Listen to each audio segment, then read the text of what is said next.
Welcome to the Tortoise and Hare Financial Podcast, where we help you navigate your financial journey at your own pace. Today, we have a very special guest joining us, Jim Lau, the President of TvH Financial. Jim will be sharing his thoughts on turning 50 and how it has affected his perspective on aging and recovery after his open heart surgery 4 years ago. As we discuss these topics, we hope that our listeners can gain some valuable insights into their own lives and financial planning. So, let's dive into this episode and hear what Jim has to say about life at 50.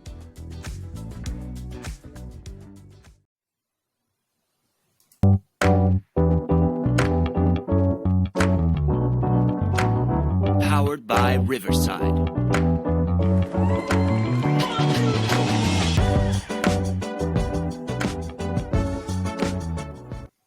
Well, hello, everybody. Welcome, listeners, to our podcast. This is the Tortoise and the Hare Financial Podcast. Today, we're going to do a little different. My name is Ryan. I'll be your host today. Jim's going to be in the background and answering questions for once. This was an important episode for us to do today because we really wanted to introduce Jim in a different way, and also for myself to get to know Jim in a different way. Jim celebrated something pretty big last week. He turned 50, and obviously lots has happened with you, Jim, over the years, especially over the last 4 years. Obviously, you've shared with me, and I'm sure some guests have also heard that you actually had open heart surgery 4 years ago. So you are obviously lots has happened between having that and also being a family man, a wife and 2 wonderful kids at home. And you're obviously the president of TvH Financial. So Jim, tell us about how it's been going into year 50 for you. Interesting, quite honestly. I mean, in some ways I feel 50. Yeah. In other ways, I just don't. I feel a lot younger, and in certain ways, I feel a lot older, more physically because of some of the, recent surgeries that I had to deal with. But no, it's been great. I had celebrated with family. The actual day of my birthday, I decided to take the day off. I think that's something that you do as well, right? Yeah, International Day. Yeah, there you go. And drove my sports car for the day, which had been parked for the winter. Yeah. And then Carol and Liam and Serena took me out for dinner to a wonderful restaurant in Whitby, which I highly recommend, called Butchie's. So we did that, and then I didn't want to party. I really didn't want to party. Not for any particular reason, like it's just a feeling that I had. Yeah. But my siblings and my mom would not accept that, so we ended up having a party at our house, and it was great. It was great being surrounded by family. I loved it. Did you have a birthday cake also? Well, Carol was gonna order a birthday cake, and I said no, don't do that, because she also told me that she had placed an order for 3 dozen donuts, which is my favorite dessert for people who don't know. Okay. So if you ever are meeting with me and you want to bring something, you can never go wrong with the donut. And we drove again to a town called Campbellford, which is about an hour and 15 minutes northeast of where I live, to this one bakery. Okay. And I just said to her, you know what, just stack the donuts, and that'll be my birthday cake, and that's exactly what we did. Yeah. Well, that's amazing. It's always nice to just share with me, especially a big one like 50. I know we try not to make a big deal of our birthdays as we go, but obviously the people around us, and you had kind of said last week too, you sometimes didn't even see yourself making it to 50, especially after what happened 4 years ago, right? So, having open heart surgery obviously is a big change for yourself. So, part of this episode is just reflecting on what it means to reach such a big milestone of 50. So, anything that you've reflected on over the last week or two, or leading up to your birthday, that you felt was big? One of the reasons why I wanted to do this episode was to kind of talk about reaching that milestone. Because I just find, especially men, for whatever reason, we don't like to share our feelings or what we're thinking, and we kind of, hold it within us, and we internalize it. And I've always been a believer of, let's just talk. Let's just, express how you're feeling, get it out there, a bit of a release valve, so to speak. So I just wanted to kind of share, the impact that it's had on me, kind of my thoughts, specifically also with the recovery that I had. It's amazing how over the last couple of years, I've come across more people who've required open heart surgery or some kind of cardiovascular surgery or something major like, cancer and surgeries. And you have these different thoughts. So when I was in my 20s and I looked to 50, I definitely looked at 50 being, wow, that's like really, really old. Yeah. And it's when I was in my 20s, I didn't think that I would never reach the age of 50. I always felt that I would, age, to a normal age, whatever that would be. Yeah. And even in my 40s, I would look to 50 before having the surgery. And, kind of like a lot of people I find as they're getting older, they dread the next birthday. Yeah. Right. It's like, oh my goodness, I can't believe I'm going to be 50. And, that's, kind of like midlife, or people get their midlife crisis where I think that's probably a little bit sooner because I don't think I'm going to hit 100. Yeah. And I was the same person. I would think to 50 in my early 40s, thinking, oh my goodness, I can't believe another one. But when you deal with a life-changing medical event like I did, and at age 46, found out that had they not uncovered the issue that I had, that by the end of the year I would have been dead. Yeah. That I would no longer be here. So now, I'd say in the last 3 or 4 years, approaching 50, it's like, yeah, man, I celebrate it. Like, I don't celebrate it party-wise.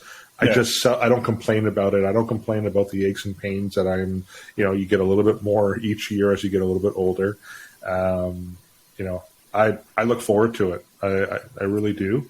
Yeah. I'm honored with every year that I get. And I remember hearing someone a few years ago say, you know what, they don't complain about getting older because there's so many people that wish they had made it to that age and they didn't, whatever that age might be. Yeah. And then finally, whenever we talk about it or I'm speaking with someone about aging, I say to them, you know what, I'd rather age than be dead. Yeah. I'd rather have the aches and pains than not because it means I'm no longer around. So definitely a bit of a mindset shift for me. Yeah. Yeah. You made up a great point, which is like it affects aging and health affects a lot of people very differently. Mm-hmm. And being able to talk about it both as a male and just in general, that we're talking more and more about mental health awareness, health in general. Have you noticed anything that you've done that you've changed in your own lifestyle over the last few years, before or after heart surgery? Lifestyle, I mean, besides donuts. Yeah, and that's enjoy life, right? Well, you still have to enjoy some of it. Just don't enjoy them every single day, right? Yeah. Couple of things. If I go from a mental point of view, from a mental health perspective, I definitely fear dying now, and I didn't prior to having the surgery. Mm-hmm. And not that I'm afraid to die. Yeah. I'm just afraid if I die too young, the impact that would have on Carol and the kids and my siblings.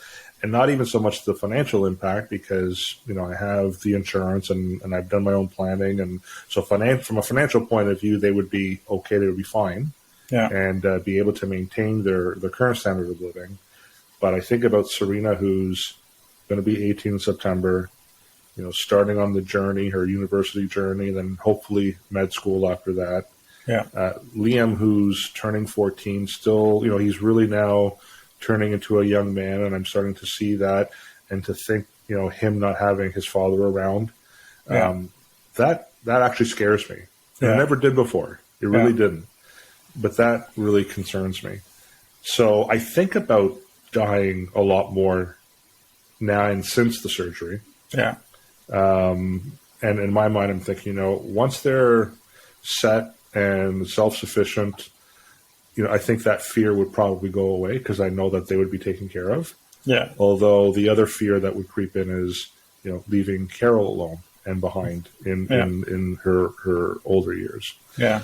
From lifestyle change, I'm supposed to exercise more, and I do my best, to exercise more, but I'm very limited in what I can do.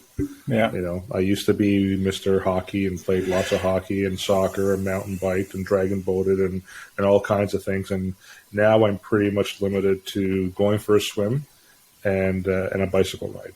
Oh, that's great. 'Cause you've talked about that swimming almost every time I catch you. Every couple of days, you're out swimming laps and getting I was there this morning. Exercise. Yeah. Yeah, I was there this morning. Yeah. So I've definitely made that change. Diet-wise, when I had the surgery, within 12 months, I gained 20 pounds. And I was already overweight. And part of the weight gain was a result of I wasn't allowed to use my arms. I wasn't allowed to lift more than 5 pounds per arm for about 2 months. Yeah. And then for 6 months, 15 pounds per arm. And then after that, it just became very difficult to get motivated and exercise and lose the weight. So I haven't been able to lose the weight that I've gained, but there's been a shift, and I don't know what triggered it, where I'm now a little bit more careful with what I eat. Again, I'm trying to be a little bit more active.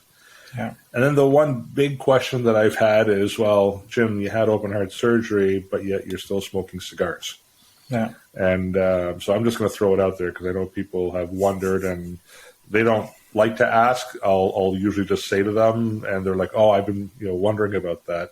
Yeah. And sure, the bottom line is smoking anything is bad for you. Yeah. So ideally, I shouldn't be smoking cigars at all. That's the only thing that I smoke. Yeah. But on the flip side, when I look at the risk reward side of it, with cigars, I smoke them 6 months out of the year. I'm not going to go outside and smoke a cigar in the middle of winter. That's just not enjoyable. You're a summertime cigar smoker. I'm a fair weather smoker. Like I was a fair weather golfer and a fair weather anything. Yeah.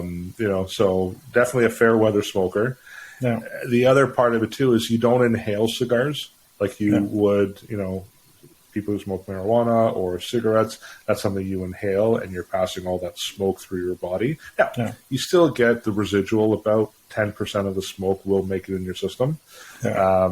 But you don't smoke it. And then the final thing, which, kind of helped me get to the point where I went back to smoking cigars after the surgery. Whenever I was at the hospital, and the medical team would ask, "Are you a smoker?" I'm like, "Well, I smoke cigars in the summertime." "Oh, that's okay." Like everyone would say, "That's okay." Yeah. Cardiologist is like, "Yeah, you probably shouldn't do that." But everyone else on the team was like, "That's okay." Yeah. And then when I went through cardio rehab, and they're like, "Yeah, that's okay as well." So I'm like, "Okay, well, if they're saying it's okay, then it must be okay."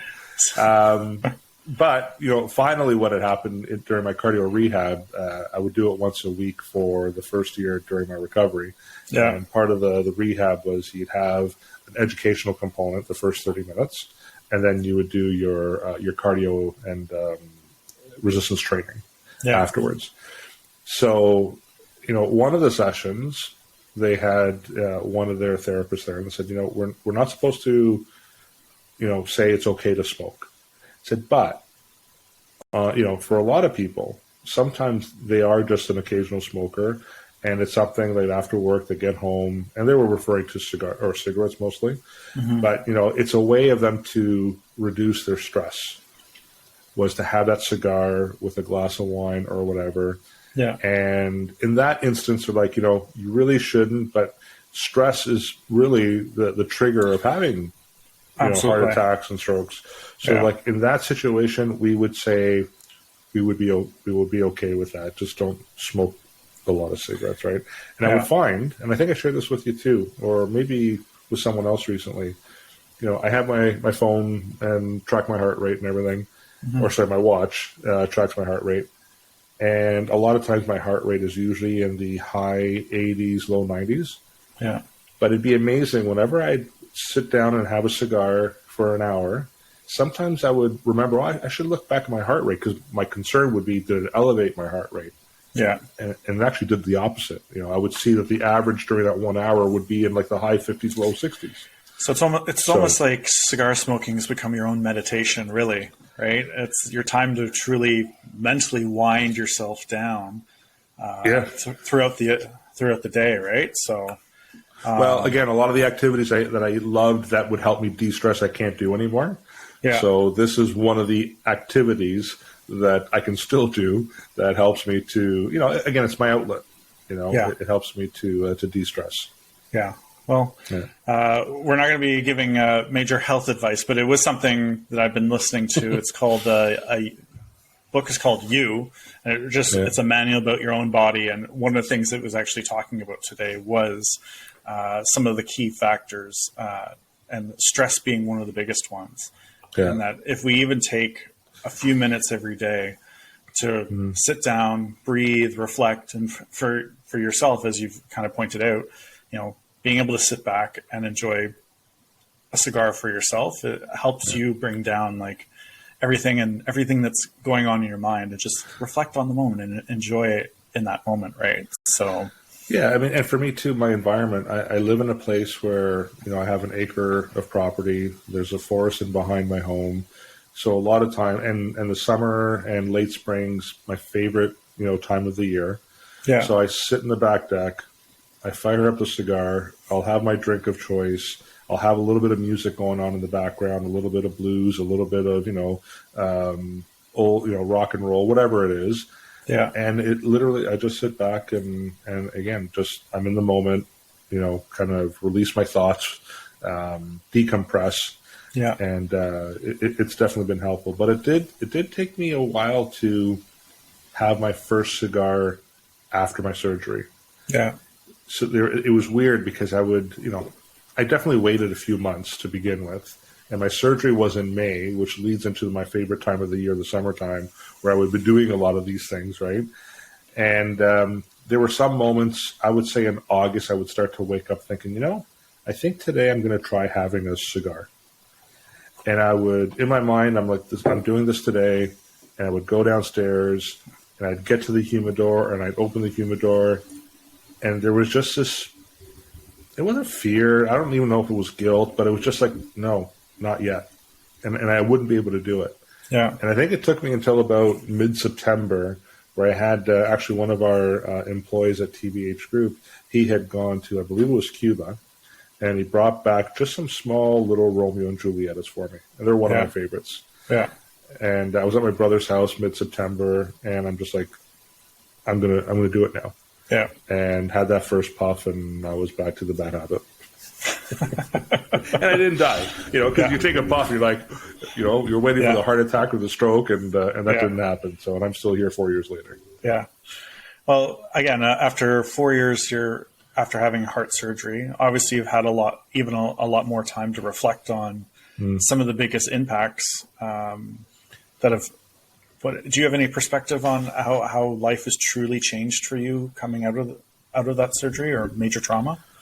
It's difficult to kind of pinpoint how it's changed. I definitely think about things in a different way, and with the bend of like things that bothered me pre-surgery. I'll use a little pet peeve. If I had someone, a friend or whatever, that we'd always talk about getting together, and it was always me kind of initiating it and reaching out, and they never did. I would then eventually, after the third or fourth time, just think to myself, I'm just not going to call that person. I'm going to wait for them. Yeah. And a lot of times they didn't. Yeah. And that really bothered me. Yeah. And now that doesn't. I'm just like, you know what? It's just so petty, and so those little things don't bother me like they used to. Yeah. So I look back at some things that I might have done where I would think a little bit petty. Life's more important. We don't know. I definitely think about, we don't know if this is our last day or not. We really don't. Yeah. So is it live your life to the fullest as best as you can, I'm still a dad. I'm a husband. I've got a couple of young kids. I'm running a business. There's only so much you can do. Yeah. But I definitely will act on things, dreams that I've had or things that I've wanted to do. I try not to wait like I used to, where before I used to be, well, there's always tomorrow or next month or next week. Absolutely. Yeah. Now I'm just like, you know what? I don't know if there's a next week. So let's act on this a little bit sooner. Don't be irresponsible, but definitely act a little bit differently on those. Anything big coming out? Because obviously, like, things I learned about you over the last year or so, like, you have a motorcycle, right? Yeah. Something I've always wanted to do. So again, do I wait? Again, be responsible, that balancing act. But is there anything on the horizon that you see yourself doing over the next little bit? So it was completely unexpected. Yeah. But my brother and my sister with their spouses and kids for my birthday are going to make my dream come true. And what they did was they got me a session. So I live near Mossport Racetrack. It's about 5 minutes from my house. Okay. They got me a session, 4 laps, where I'll be able to drive either a Lamborghini or a Ferrari. Okay. Now, growing up, those are like 2 of my most favorite cars out there. You're Italian, of course they are. Yeah, absolutely. And I've never sat in one, either Ferrari or Lamborghini. I mean, I've looked at them, I've drooled over them. You've gone to so many car shows too. I would have expected you to have sat. Yeah, and I've been offered. I mean, I've had other friends who, one has a body shop, and he does high-end vehicles, and he's had Ferraris and Lamborghinis. He's like, hey, you want to sit in it? But my thing was, I can't drive it. I don't want to sit in it. Yeah. So I never did. But this will be my first opportunity, 50 years in the making, of driving either a Lamborghini or a Ferrari. The biggest challenge for me is which one, right? I only get to pick one. Yeah. Okay. And I was talking about it with Liam yesterday at dinner, actually, and he's like, so which one are you going to pick, Dad? He goes, obviously the Lamborghini. And I'm like, I'm actually thinking the Ferrari. And he's like, the Ferrari? Like, it has just so much history and, racing heritage. Yeah. And the Ferrari red is just, there's just something about that. So I'm kind of leaning towards that. But then I think back to something Frank Sinatra once said years ago, where he said, if you want to become a man, you drive a Ferrari. Once you become a man, you drive a Lamborghini. Right? So I don't know if maybe I can do the first 2 laps in a Ferrari, trying to become a man. Then once I become that man, I can then flip over to the Lamborghini. I don't know. I guess do you have to make it a game time decision, or is it something that you'll? I think I have to pre-book it. Yeah, there's a list of vehicles. They have a McLaren, they have Porsches as well. So I think you have to pre-book it in advance. Yeah. So I'm kind of in my mind trying to figure out, but I think I'm leaning towards a Ferrari. So I would say this year that's the big one. Yeah. And again, not in the radar for me at all. So I'm very thankful that my brother, my sister, and their spouses came up with that. Yeah. Because that definitely is a dream come true for me. And and then anything else in terms of personal life, I'm excited for Serena. Because she's now reaching another phase in her life where she's going to start university. And so I'm excited about that and kind of helping her through that process. Ultimately, she wants to become a trauma surgeon, so go to med school. So that's exciting. And then Liam, graduating grade 8 and starting high school. Like, those are just things in the family that I'm really looking forward to.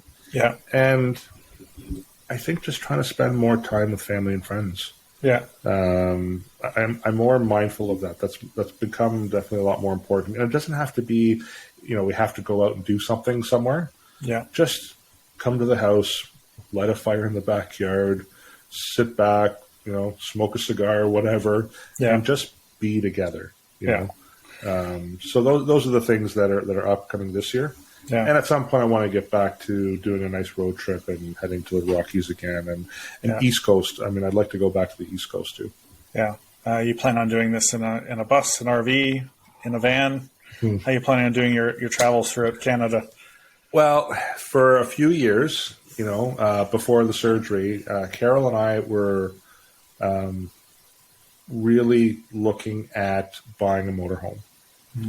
She actually grew up traveling in a motorhome for vacations. Yeah, she with Carol. Unfortunately, her birth mom, she gave birth to Carol when she had an aneurysm. Her mom had an aneurysm, and was in a coma, and then was wheelchair bound for the first 5 years of Carol's young life, and then unfortunately passed away.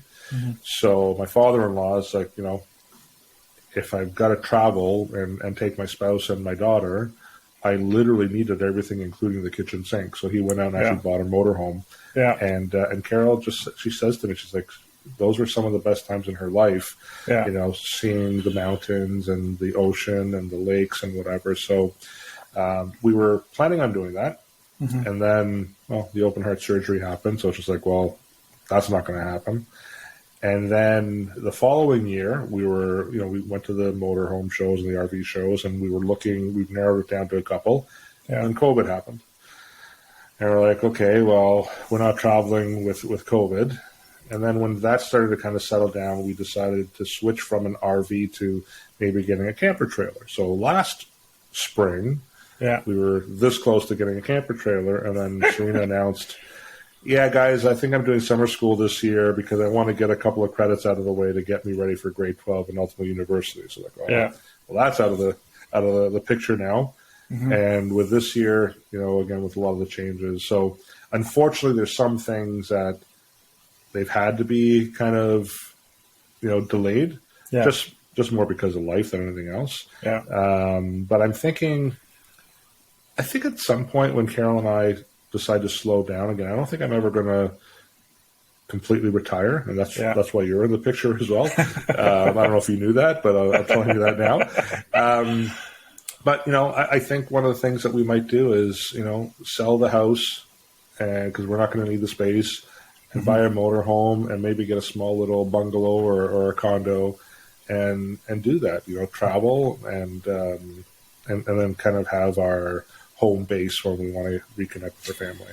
Yeah, and obviously lots has happened over the last few years that allows this more and more to happen. And, we've talked off about me following a bunch of groups of people that travel in their RVs and pack up their families and, having their own little home office and accessibility.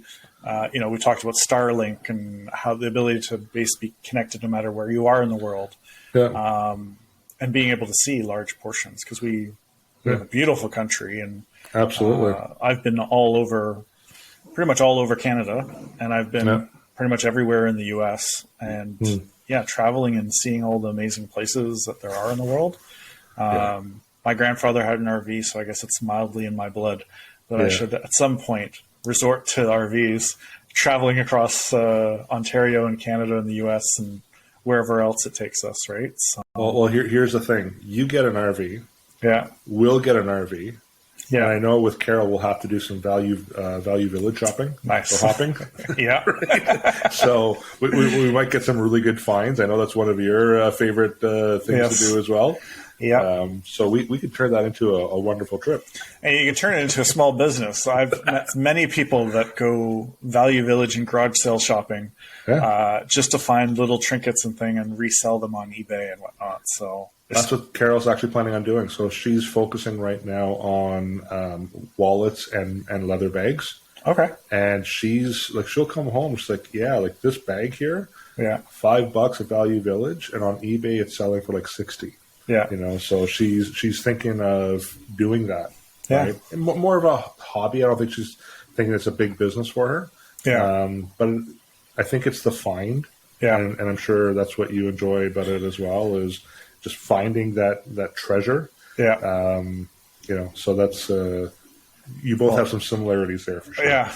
And that's the thing. You find something you enjoy, and by being able to find it, becoming an expert in that one particular thing, kind of like our jobs too, right? You have particular is being able to, I found amazing jerseys for myself and really? Walker that you'd normally pay. Probably Leaf jerseys because no one wants them, right? Yeah. I usually leave those ones on the shelf. Hey, so I'm saying that as a Leaf fan, all right?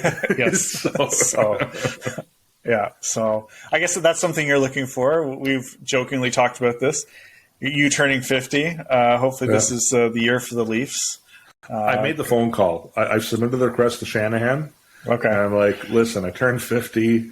Now that will top me driving a Ferrari or Lamborghini if they win the Stanley Cup. Yeah. But it would just slightly top that. So we'll see how that goes. Now I've been in places. I lived in Vancouver for a while, and them making the Stanley Cup final. Wow, what an energy! Obviously, we had a taste of it when the Raptors won whatever the title is in the NBA. I don't know what it's called, but it's not as cool as the Stanley Cup. But you get a taste of what it feels. But that was so big, though, in Toronto. Like the Raptors winning the championship. Can you imagine not if, but when Toronto does? I mean, it's bound to happen. Yes.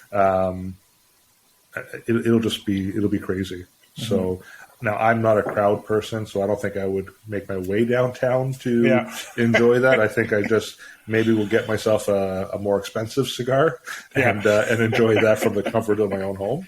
But that'd be awesome. And you talk about Vancouver. So I've been to the East Coast. I've been Northern Ontario because Carol's family's up there. I've been to the Yukon, the Territories, the Rockies, but I've never been to the West Coast. Wow. I've been in the the Valley. Yep. Because one year when Carol and I went on vacation to the Rockies on the Alberta side, there was a major snowstorm and we weren't able to go through the Alberta side. Yeah. We had to head south and cross over and go through the BC side. Yeah. So that was beautiful. We went through Radium Hot Springs and Golden and all that. But I haven't been to the West Coast. One of my best friends lives out there. I have a brother-in-law who lives out there. So I think that's definitely one place that I'd like to get out to for sure. Yeah, you gotta dip your toe in both oceans, right? So because as we were talking about the kind of outdoorsy, bringing zen to your life and bringing down heart rate, stress. Part of it is like for me, it was living in BC and the ability to smell the fresh air and climb a mountain, or for some people just look at the mountains. Yeah. But I've had times in BC where I've skied, and then I've sat on the beach and enjoyed a drink on the beach all in the same day. And it is one of the best feelings. You go for a hike, you go for a ski, and you end your day off in the sunset, sitting on the beach in Vancouver. Amazing. So see, I could do the beach thing. I'm afraid of heights, so the climbing the mountain thing. I made that mistake once back 13 years ago. So when I used to mountain bike. My buddies and I, we would have a mountain bike weekend. So we would be in Ontario and we'd go to Algonquin or Halliburton Forest, places like that, Collingwood. And then we hit our 10-year anniversary, which was in 2010. Mm-hmm. And we decided, we're going to actually go somewhere and do real mountain biking. So we took my little Jeep and my two other buddies. We loaded it all up with our bikes and we drove to Canmore. And, we were riding our bikes out there, and then we made the mistake of asking the young locals where to ride. And we were telling them some of the places that we did ride out there, and they're like, no. And then they're drawing this map. Like, you follow this map, and this will be some epic riding. Yeah. Like, okay, fine. So we started off the next morning with my two buddies, and we're riding our bikes, about 30 minutes. I'm like, this is not like this isn't anything special. Like, it's the same thing as back home. And my one buddy, Brian, is like, I don't think we're actually at the trail yet. Yeah. And then within about 5 minutes, like, okay, I think I found the trailhead. And basically you follow this trail, which was hard to find. And we had to carry our bikes on our backs because you were climbing up the side of the mountain. Yeah. And I think it was like a 2 kilometer hike up. It was pretty high. And then we got to the top, and the trail was basically 2-3 feet wide at most. Yeah. And on one side was the rock face, and on the other side was the drop off. Yeah. And at that moment, I realized, I'm afraid of heights, and I froze. Oh yeah. And Liam was just born too, so he was born in July of that year. He was a year old. So he was a year old. Serena was 5 years old, and I'm thinking, I've got a young family. If I fall over the wrong way, I'm toast. So I had to walk the whole trail holding on my bike. Well, my two other buddies are like, no, we drove all this way. We're doing it, And so God bless them, they were able to go ahead. But for me, it was the longest trail that I was ever on my life. And I swore to God, I'm like, listen, if you get me off this trail safely, I swear I will never do this ever again. So I will go up on a gondola, no problem. Yeah. But I don't think I'll be climbing any mountains like I'm guessing you have. Yeah. Being a dad changes you too in that, because I was, I've traveled, I've done skydiving, things like that. But and I've done some, very interesting climbs and hikes and stuff like that are a little bit risky. But once Walker was born, that all changes. And again, that part of what you were saying earlier is the reflective of. It's not necessarily a fear, but it's the fear of leaving your family unprepared, right? So, lots to share with Walker and my experiences, and lots I want to do with him, and the same with you and your family, right? Yeah. Well, the one thing I'd like to do that my family won't be able to do is actually go out there and do a motorcycle trip in the Rockies. Yeah, I think that would be fantastic. So that is a goal of mine. Yeah, that I'm hoping to be able to make true or come true. Yeah. Not this year because, again, of all the graduations and stuff. Yeah. But perhaps next year. Yeah.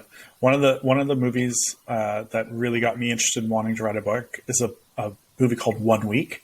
It's got Joshua Jackson in it, and he travels from coast to coast. And that's what made me want to ride a bike. So I don't think I was going through any midlife crisis or anything at the time. I was just, hey, that looks like something cool I would love to do. And I've traveled coast to coast. So there's a great documentary.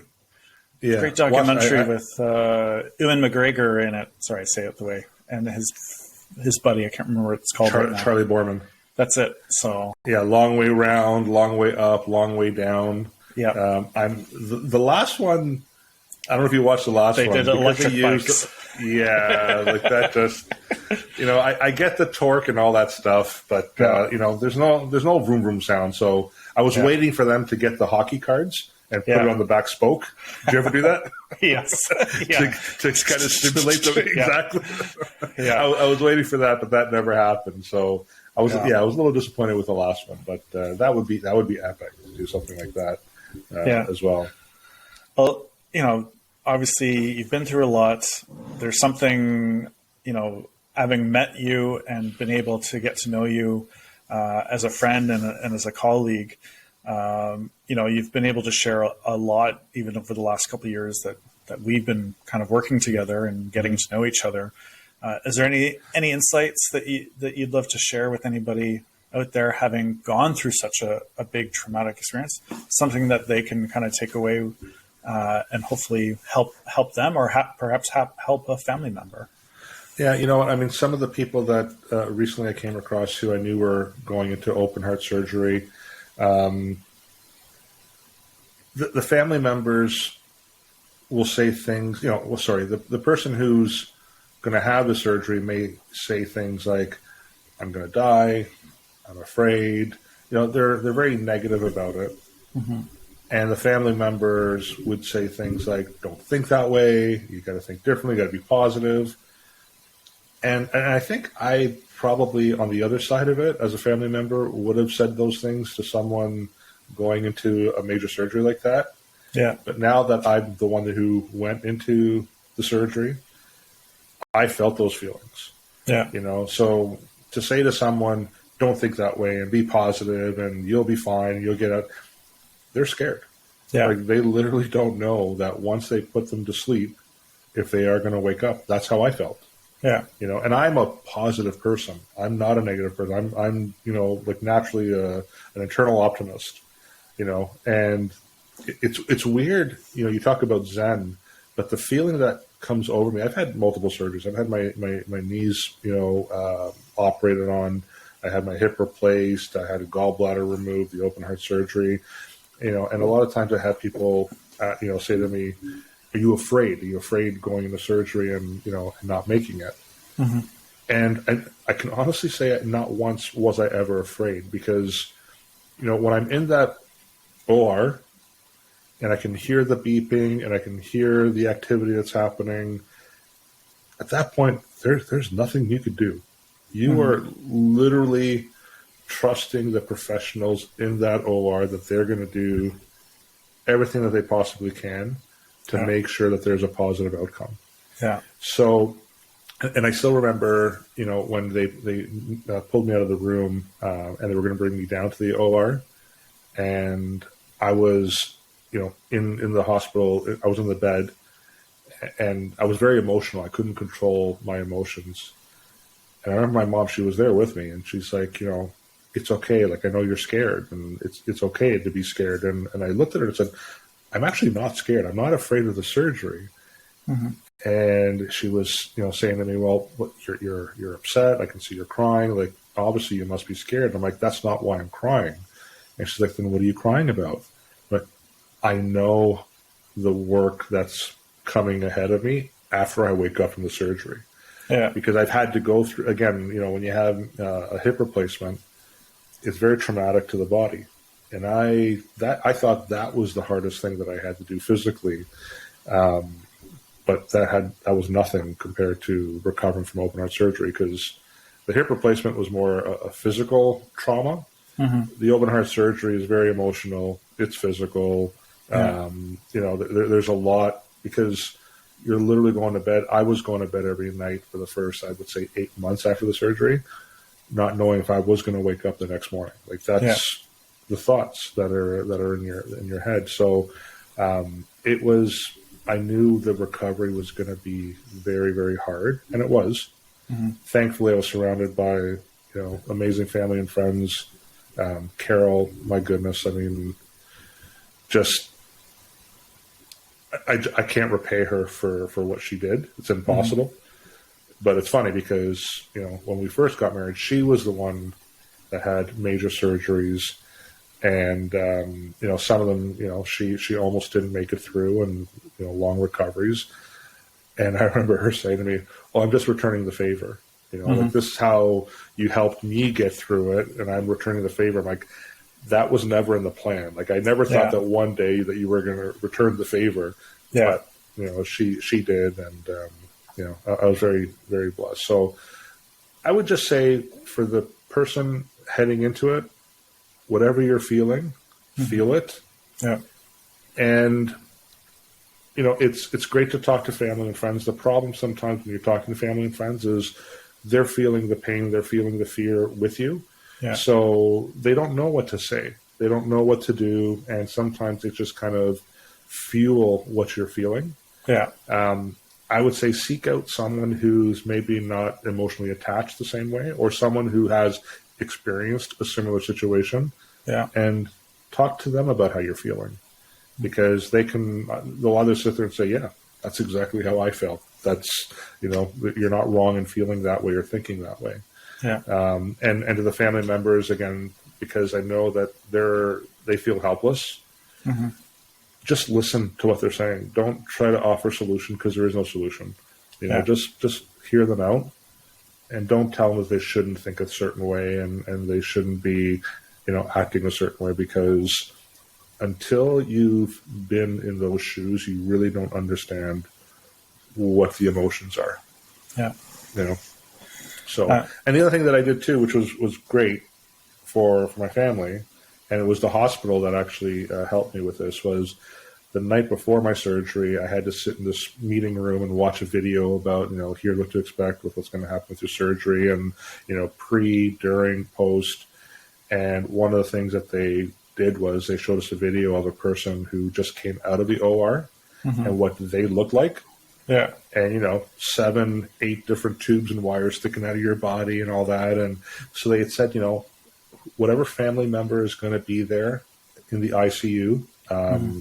Or after you get out of the operating room, warn them about how you're going to look. Yeah. And so I did. So my mom was there, Carol was there, my brother was there, and I did pre-warn them. And afterwards, Carol and my mom, they even said, thank you for doing that, because we already in our minds kind of expected what you were going to look like. Yeah. And it was less of a shock for us. Yeah. So that's something else that I would say. And then from a recovery point of view, post-surgery, everyone's going to handle it differently. Like I think I shared this, a few times before, where I don't think the magnitude of what happened is still sunk in, even 4 years later. Yeah. I don't know if it ever will. Some people, think about it differently. Emotionally, I'm different. I'm not who I was before. I could be watching some cheesy commercial now and I'll be bawling my eyes out. Yeah. And that never would have happened before.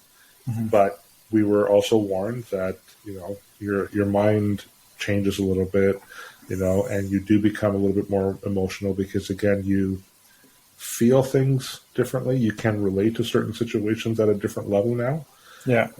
So sometimes I'll be bawling with my cigar in my hand, in my mouth. Yeah. Well, thank you. So it's all normal. Yeah. It's all normal. Yeah. And again, the fact that we're talking about it, we're sharing it. You've been very open from the beginning, getting to know you about this, and it really speaks to the relationship that we're kind of building ourselves to, that we're open to talk about pretty much anything, which is somewhat unusual for especially males that don't get into the nitty gritty of some of the stuff that can be traumatic and how we overcame, or how we're getting the support to overcome these things. And, you obviously have done a lot of work for yourself, preparing your family for it, preparing your family, again, in our roles financially in any way possible.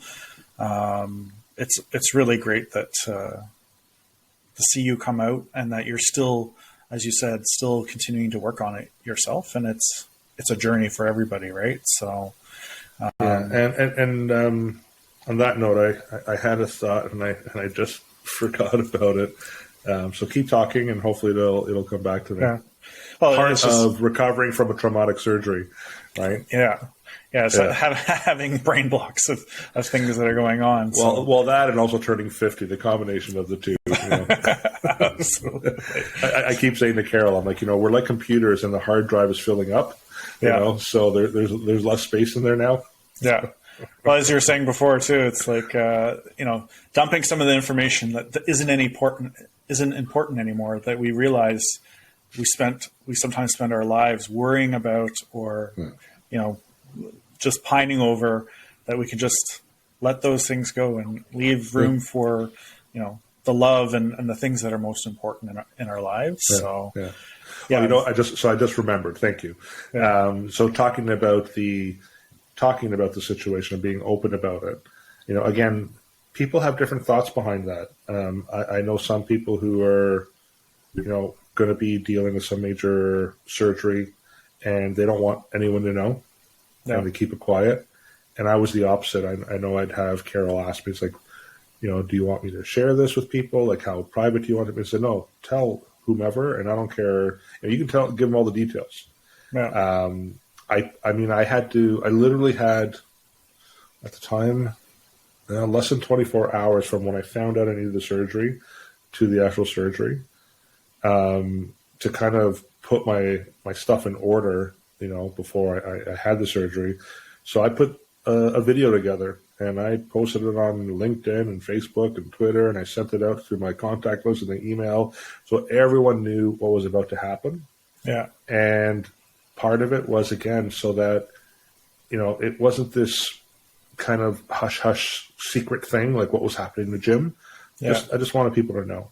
Yeah. And that also prompted some people who have listened to some of my earlier podcast episodes where I've talked about the experience, where they've actually approached me privately and have asked me about the situation, because, again, they're now dealing with something similar. So they were looking for some advice. So I'm hoping that if you're out there and you're listening to this, or you're watching it on YouTube, that if you are dealing with some form of upcoming, major surgery, or if you're recovering from it and you just want to talk to somebody about your experience, some of your fears, your concerns, reach out to me. I'm available, and definitely not a problem. I'd love to hear what the thoughts are, what the concerns are, and again, share a little bit more about my experiences too. Yeah, absolutely. Well, Thank you, Jim, for sharing this amazing journey that you've had. I'm sure there's going to be lots more to share, and hopefully we can continue to share this with clients and friends alike. What your ongoing journey is, and then how we can help support people, whether it's just being somebody to listen to, right? So, obviously, for anybody out there, I'm Ryan. This is Jim. This is the Tortoise and the Hare Financial Podcast. Be sure to subscribe, like, listen, share with people that you feel may take away something from this podcast and their experience of whatever they may be going through. So thank you, Jim, for your time. You're welcome. And just on another note, Ryan, I guess the next update on this topic will be when I'm 100. Yes. So we'll just wait for that, and I'll put it in my planner. There you go. Sounds good. Well, Ryan, thank you very much again for interviewing, and did a wonderful job. And for anyone out there, once again, if you have any questions, feel free to reach out to us, tvhfinancial.ca, or you can email us financial@tvhgroup.ca. Thanks. Take care, everybody. Thank you.